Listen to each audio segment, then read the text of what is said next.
My fellow American, I'm sorry, Mr. Chief Justice, my dear friends, my fellow Americans. The oath that I have taken is the same oath that was taken by George Washington and by every president under the Constitution. But I assume the presidency under extraordinary circumstances never before experienced by Americans.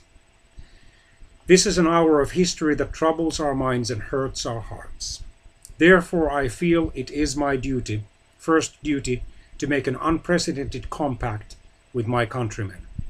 Not an inaugural address, not a fireside chat, not a campaign speech, just a little straight talk among friends.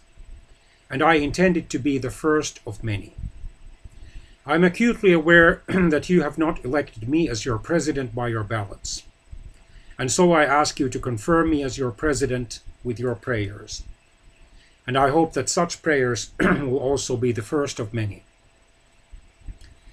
If you have not chosen me by secret ballot, neither have I gained office by any secret promises. I have not campaigned either for the presidency or the vice presidency. I have not subscribed to any partisan platform.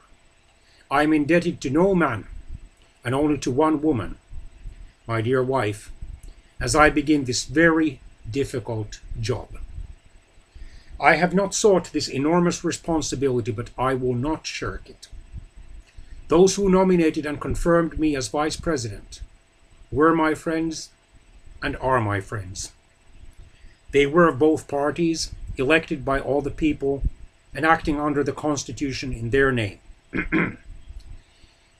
It is only fitting, then, that I should pledge to them and to you that I will be the president of all the people. Thomas Jefferson said the people are the only sure reliance for the preservation of our liberty. And down the years, Abraham Lincoln renewed this American article of faith, asking, is there any better way or equal hope in the world?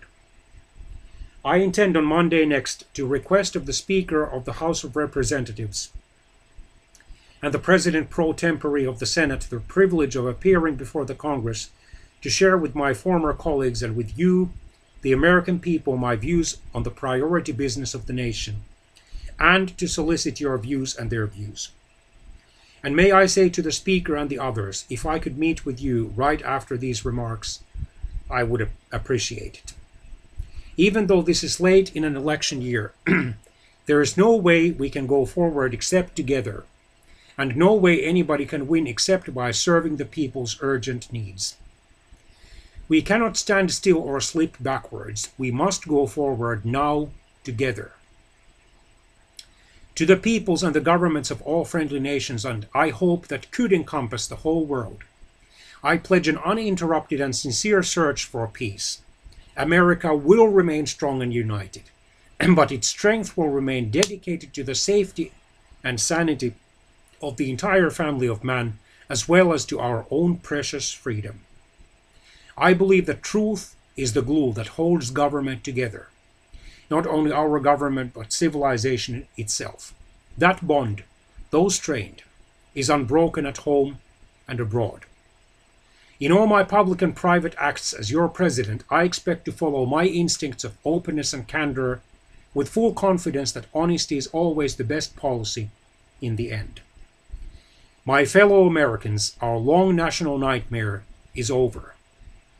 Our Constitution works. Our great republic is a government of laws and not of men. Here the people rule.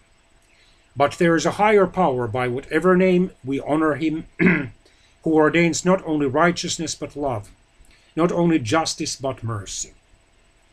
As we bind up the internal wounds of Watergate, more painful and more poisonous than those of foreign wars, let us restore the golden rule to our political process, and let brotherly love purge our hearts of suspicion and of hate.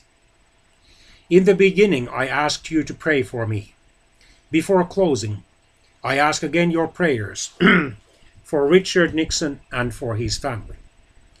May our former president, who brought peace to millions, find it for himself. May God bless and comfort his wonderful wife and daughters, whose love and loyalty will forever be a shining legacy to all who bear the lonely burdens of the White House. I can only guess at those burdens, although I have witnessed at close hand the tragedies that befell 3 presidents and the lesser trials of others. With all the strength and all the good sense I have gained from life, with all the confidence my family, my friends, and my dedicated staff impart to me, and with the goodwill of countless Americans I have encountered in recent visits to 40 states, I now solemnly reaffirm my promise I made to you last December the 6th. To uphold the Constitution, to do what is right as God gives me to see the right, and to do the very best I can for America. God helping me, I will not let you down. Thank you.